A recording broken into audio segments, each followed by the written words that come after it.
Hi, I'm Mia Bacala, and this is Nathalie Tierce, and we're both A&D alum here in Los Angeles on this particularly hot day. Mia, thank you for having us. Thank you for creating your fabulous art, lady. First, let's do the A&D connection. Okay. What are some of the things that you learned at A&D that you still utilize today?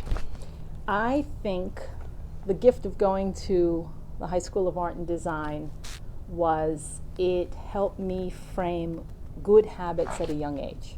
I think being around such fantastic teachers and students, students that really had a lust for art and making things, and having teachers with real experience in the commercial art world, especially at like 14, 15 years old. Yeah, they were professionals. They were, and to be around those types of artistic personalities at that young age, I think really helped me see myself as on my way to being professional. I wasn't playing. I was really forming good habits, and I think those habits have stayed with me to this day. I love it. But you're a painter. You're an anomaly, and I think it's amazing. Oh, thank because you. what you studied at A&D is what you're doing now. Should we say how many years later? Yeah, no, that's good. I think it's important. I think it's really important. So we graduated in 1985. Yes, we did. And so we are many, many, many years, decades later. And I think it's even more interesting because the trajectory of my working career as a painter has gone through very many iterations. It wasn't just a simple path. No, You no. study painting and then do painting. No. So it was a commercial arts school, which again, I really admire the discipline, as I think it was good for me personally, as opposed to maybe starting off in fine arts. I actually went into fine arts at Pratt Institute afterwards, which was great. It was a different experience. But after Pratt, I became a scenic artist, which is, a commercial way of being a painter. I worked in the film, television, theme park. I worked for Disney doing murals. Yeah. Oh, so did I. That's so funny. Oh, right. Right after A&D. Right. Yeah. What did you do for?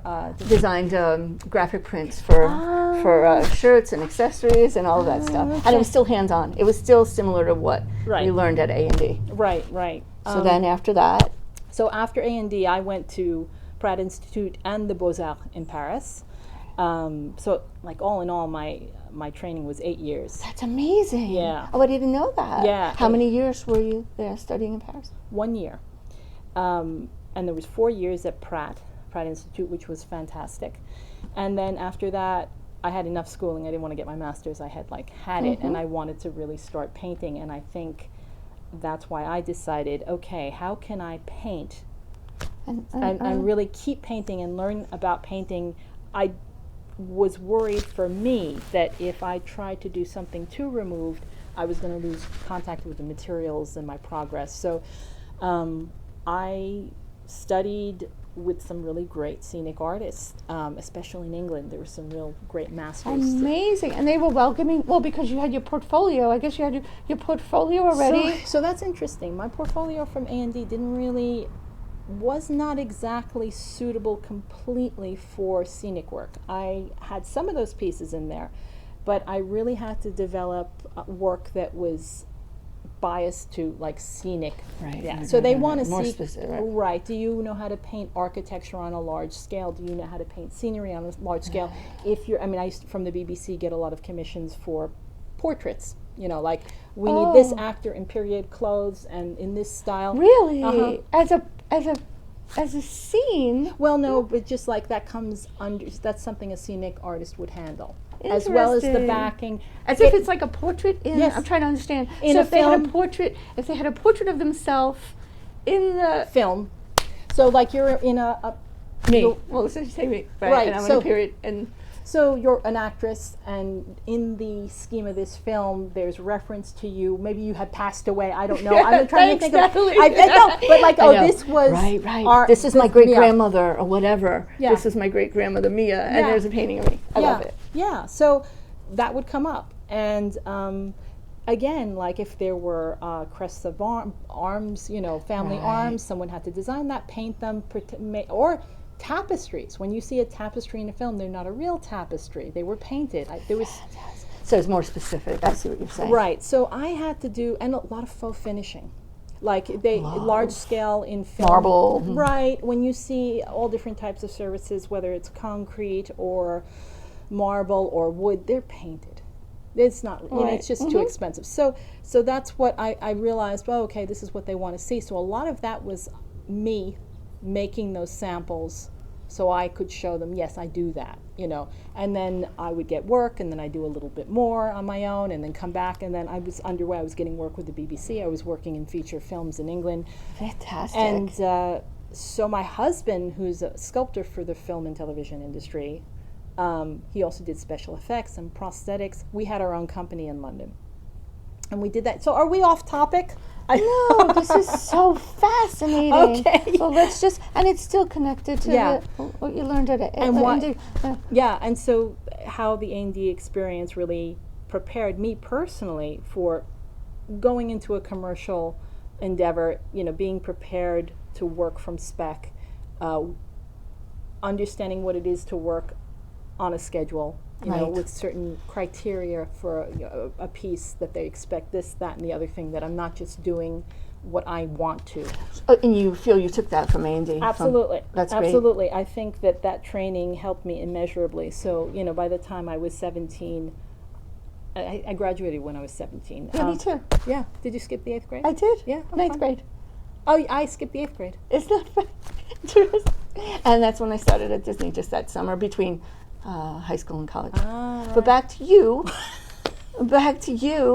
And so then you were doing the scenic, because now you're a fine artist. Right. You are, and that's why I made the connection, and I think it's amazing. But it wasn't a simple A to B. It wasn't, because there were a few other iterations along the way, but now... What made you finally say, I need to do something different? Because you could have just stayed in you could have been here in LA doing it, although it's very different now. Right, no, but I mean, I have colleagues that are still working as scenics, and my age, that are still doing film, television. They're running certain scenic shops, because of their experience. But there was a point for me that the schedules, the hours I was burning out. I wasn't happy. Now, how old were you? I started getting really annoyed somewhere in my 30s. And I was like, this is not for me. So what I did was I started doing large-scale works for residential, but like ceilings, large-scale murals. Nice. And I brought some of the scenic... almost like frescoes? Yeah. I mean, ceilings, skies, big-scale works for these really quite amazing homes where they wanted something maybe period, something, that mimicked fresco, maybe something trompe-l'oeil came into play. So the people I had met working in film and television in LA, I sort of took them with me. So they were my team, and we went from project to project, and it was great times. Amazing. So you were heading... Yeah. So now you were in LA yes. doing the thing. So at some point you crossed the pond back. Right. Oh, right. So I came back to LA in 1999, and that was because my husband, who also worked in the film industry, we felt like we were hitting a ceiling. Mm-hmm. That for as good as we were, I mean, we were getting great films. In fact, the last film he worked on was like Gladiator. We were getting good work, but it wasn't enough to, there were times where I thought I would be paid more if I was a high-class secretary. Wow. And we're running a shop. We're paying for the workshop. We're paying other people. And at the end of the year, like if you get really, really busy, it's great. And then you're not busy. That sort of sucks your resources. So now, do you think it was the digital age? Did the digital age affect that at all? Or it just was the nature of the beast? I think it was the nature of, I think we had a lot of contemporaries in the film industry in Britain that were in the same boat, that were, really talented. Yeah, it was a smaller industry, and in fact, I looked at myself like in my 20s saying, I don't want to be doing this in my 50s, waiting for that next film and scratching my head, scrambling with smaller projects. I said, I can't do this. I can't. So we said the answer for us, as we were both working in the film industry, we said, let's move to LA. So we didn't know anybody.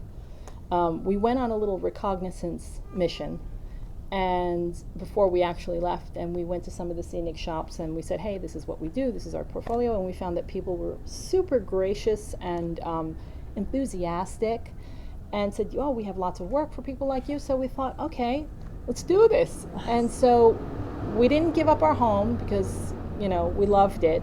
We kept it empty even. We thought we didn't want to rent it out in case we hated living in the States. And we didn't give up our workshop because it was a really good location in West London. And if we gave that up, we'd never get it back. Right. So we came and we stayed for about a year, and then we said, oh, we really like it here. I think this is it. When we went back, just coming back to London, told us we don't want to do this anymore. Like, we're really moving to the States. So we sold our home, we got rid of the workshop, and then in 2000, we just got rid of everything. 2001. Amazing. Yeah. Because it's always tough making that big transition away and saying goodbye to. Yeah, but it was good. I mean, and also that year gave us a sense of the opportunity that would be available to us, that scope just wasn't happening in England. It just wasn't. Amazing. So I think that, again, like going back to A&D, I think there's a discipline about working professionally that was gifted to me, or that I absorbed from those teachers early on, and that I kept. And I think that was a really phenomenal gift. Yes, because it was a structure in which it seemed like a professional. They didn't treat it like kids. Right. So let's talk about now. Okay. Well, right now, as we speak, I have a solo show up at, for those of you who are in the Los Angeles area, I have a show up at Gallery 825. It's On La Cienega? North La Cienega. The address is 825 North La Cienega. The opening was not this past Saturday, the Saturday before, but it's still up till August 16th. You can call for an appointment and they will let you in. It's open from Tuesday to Saturday, 10 to 5. And the collection, it's a solo show. It's related to my current body of work, which is called Pulling Weeds from a Cactus Garden. There's also a book. There's also a book with I jumped the gun. That's all right. There's the book, Pulling Weeds from a Cactus Garden. Life is Full of Pricks. It is available on Amazon. And for those alumni who are watching, you can also go to my website and purchase a copy there, and I'm happy to sign it for you. If you let me know in the notes who you want it signed to, I will do that for you. So this body of work is my most recent, and for a number of years now I've been doing my own work, independent of any kind of commercial endeavor. And I've been focusing on myths, fairy tales, folklore, but I've been trying through a combination of revisiting, say, Aesop's fables and stories that I might have read when I was younger. I'm weaving in certain things that we're inundated with, certain myths and propaganda that we get bombarded with as adults through social media, politics, culture. And revisiting those things and giving pictorial form to what I think are very nebulous fears and influences that I find seeing them as visual allegories is extremely helpful. Yes. I think we get hit with so much from so many directions at lightning speed that we don't have time to process what it is that's sinking into us. You know, whether they're real life events or the way that the media tells us we should feel about them, it's a constant barrage of stuff. Mm-hmm. And I try and pull out some of those things and give those fears and those anxieties form, which is cathartic for me, and I hope it's cathartic for other people. So this book is a collection of a lot of that imagery. Some of the imagery is in the solo show. because I'm always working, actually, the imagery has progressed past the book. Already? So, yeah. So some of the pieces in those show are very recent and are not in the book, but there are some from the book. Because I do work a lot. I try and get into the studio every day if I can. Amazing. Every day if I can, but like life happens. Right. You know? It's like exercise for art. Exactly. Like I try. I have a regime of like how much I should be exercising, but stuff comes up. That's just life. So this has been great fun sharing this with the world, and I've gotten tremendous feedback, and that's one of the joys of working and showing.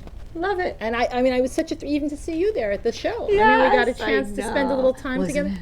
It's nice. And I meet people that know my work or that I've never met before, and to hear their responses and how the work resonates with them is it's a thrill. Joy. And I just have to say that the way that you were able, and says, okay, I'll just go to the opening, and I was expecting the usual wine and cheese, chit chat, but you were there with your work, and you were speaking articulately. Of course, that's the word I mess up. Articulately about your pieces and your method. Right. And I just said, I'm so glad I went while you were there to hear about your process. Thank you. And even the man who wanted to see the vagina in the hat. He's seeing vaginas everywhere. What can you do? He had a thing for, I saw a tongue. I'll tell you, and this is the thing about art. Yeah. I saw a tongue, and almost like a lizard tongue, which I thought went well with the thing. And we don't even have to ask you what you were picturing. Sorry, that's okay. No, or what you had up as reference. Right. Because that's the joy of art. But I have to say, I was really glad I went. Thank you. I was glad I went while you were there to hear you just comfortably. Thank you. Talking. It added an extra layer of appreciation for the work. Well, for those in the Los Angeles area, there is going to be an artist talk. I'll be giving a talk on the 10th of September at 11 o'clock. Awesome. Where? At the gallery. Great. At 11 o'clock. Again, the gallery is on 825 North La Cienega. There will also be the other two artists who had solo shows concurrently happening that will be giving talks. So it should be fun. It should be light. Like everyone is going to talk a little bit about how they came to this body of work, and then maybe take some questions. Love it. Yeah. So what else? Oh, speaking of. Yeah. Well, not really speaking of, but but while we're here. While we're here, how is it? How was it for you as a woman? Yeah. Now, in the arts, but also in, I guess we can touch on the scenic industry. Did you find it was male dominated? Yeah, and maybe a different vibe. Oh yeah. Really? Well, yeah. I mean, because I worked, my path was very different from yours. I went to the computer. I did, all of that, and I did feel this kind of cutthroat culture. And I wouldn't just say it was dominating males. Everyone was. I mean, I think that Disney has a special way of cultivating that. It's one of the things I disliked intensely about working at Disney. I think they breed a culture of insecurity, so you always feel like you're expendable, and it's a trick that a lot of capitalist organizations use to make you feel small. So I don't know. And take away your any leverage that you might have. They're very, very strategically planned out, and again, I learned a lot at Disney. It paid me very well. I met a lot of great people, and I did a lot of great work. However, there is a culture, and I'm not blaming any one person. I think that once you're there long enough, you get sucked up into it. And it's just like any culture. Some of it you don't even realize that you're participating in. So, that said, but particularly as a woman. Let's touch on that. Well, I'm going to say that, so I'm a certain age. I'm 54 coming up. Am I 54 already? I'm 54. That's right. I'm going to be 55. So when I was in my 20s in England, it was a completely male-dominated industry. I mean, very rarely you met another woman scenic. It was, again, all the carpenters, plasterers, all the lighting, the Yeah. riggers, they're all tech guys. Right. I don't know what. Well, Right. that's a little different. Sometimes set deck could be women. Sometimes Art directors? costume. No, not at that time. No, it changed. It changed over the years I was there. And you were But saying still- costume, yeah. No. Costume, yeah. Makeup, yeah. Hair, yeah. But everybody else. So cliche. Yeah. It's so. But I mean, and that was interesting because when I came to California in '99, and I remember I saw some female carpenters, I was like, "Whoa, this is cool!" isn't I had awesome? never seen that. I had never seen that. Great. And maybe now in England that exists. I'm sure it does. I saw a change from '92 to '99 with a few more women becoming scenics, but most certainly the scenic painters, who are the people that sort of prep everything before you get to it. Very male. And Were you basically the only female? Yes.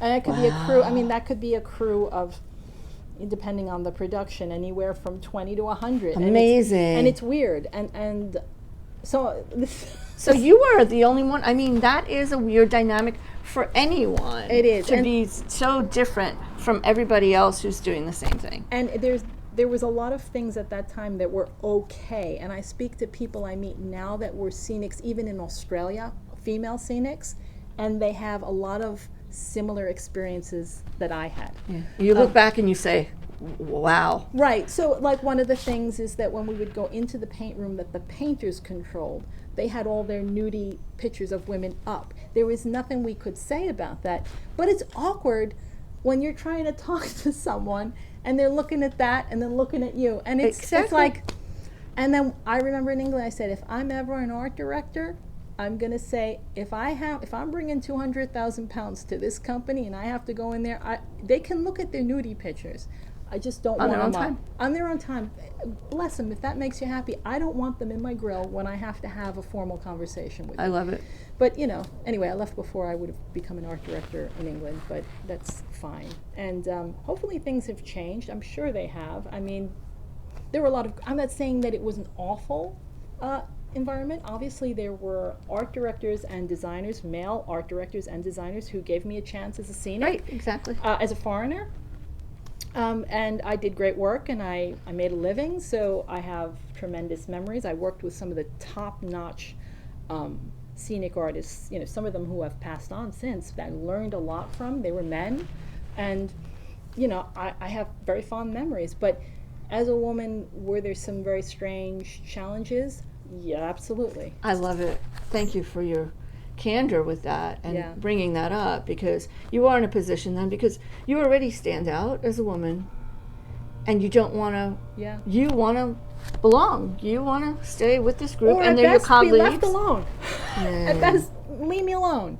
If we can't function nicely, keep out of my grill. Don't tell me what is on your mind if I don't want to Right. hear it. At best. Right. But having that imagery there, and you know what, it actually is connected to your work. What you're saying is how your environment and things that are lobbed at you that you have no control, or you don't feel in a position to say, no, I don't want this up. But and again, it gets don't we get that every day though? Like, it isn't that life. Still. Like, even if you can curate to a certain extent what you participate in, how much social media you engage in, there's a lot that's lobbed at you that really, that's life. You have no choice, and you have to we can figure- swipe. Now we can Well, swipe. let's say it's not on social media. I mean, just being in the world, there's a lot that you may not agree with, or you may not like, or you find upsetting.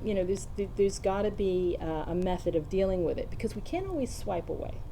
Sometimes we're in it, Yeah. and there's got to be other coping skills. And that coping skill is not forced. You're not in a position always to say, stop talking about that. Right. It's not up to you.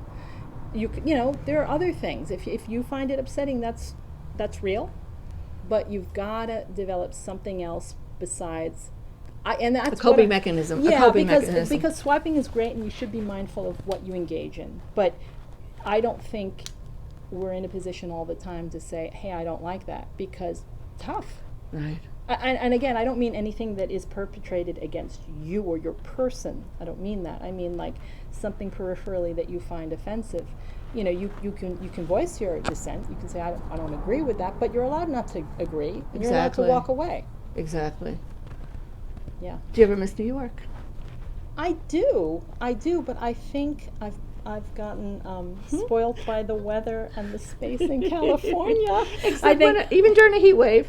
Yeah, and then I don't. Yeah, it gets hot in New York. But you're in a too. lovely area. Yeah, Right? yeah. Are you near Los Feliz, Glendale? Glendale in the hills, so we Nice. get a little breeze, but it's hot. But I'm sure it gets hot in New York, and I miss New York when I go home. I actually feel like that's where my home is, Uh-oh. and this is my home, but it doesn't strike a chord with me the way New York does. It's something that never goes away. It doesn't. Like your accent. It's a Yeah. little bit there. Yeah, Even yeah. though you speak French as well. Yeah. Great. Yeah. Do you want to wrap it up? I mean, Yeah. This is lovely. I think we got it. Yeah. This is such a rough shoot, man. So much unexpected. Yeah, we moving had around. the heat and the animals and the sun and the glare. Anyway, thank you so much for asking me to do this. And you might. Pleasure. It was really my pleasure. I'm glad that we you. did that. I wish it was a little less hot. Yeah, well, but the improv Yes. was good. the It was improv was fun. because you know what? You were focused and you're talking to me and we're like actually having a conversation. Yeah. Did I plug the book? Did I plug the book? You plugged the book. In between? I think so. I think you can do it. You can do it again. Yeah, in let me case we do missed it. in case I missed it. And it might sound good coming from me. So Natalie's book, Pulling Weeds from a Cactus Garden. I didn't know about the part Life is Full of Pricks. Yeah. Why didn't you put that, That on was the the cover? tagline. Oh, here it is. Here it is. Life is full of pricks. I love that part. It's available on Amazon, but also for A&D alum, we have a special Yeah. where the artist herself will be signing copies and making it available on her website for $20. Yeah. So- So just go to my website, which is www.nathalie, which is spelt with an H, Nathalie, Tierce, that's T as in Tom, IERCE.com. Here's her name go right to the there on shop. the bottom. Yay, go to the shop and get your autographed copy. It's a fabulous coffee table book. Thank you so much. Thank you again. This was, I'd hug you, but it's freaking hot. I know, we're We'll all do sticky. we'll do a half air hug. Yeah, yeah. Woo, we did it. Yeah.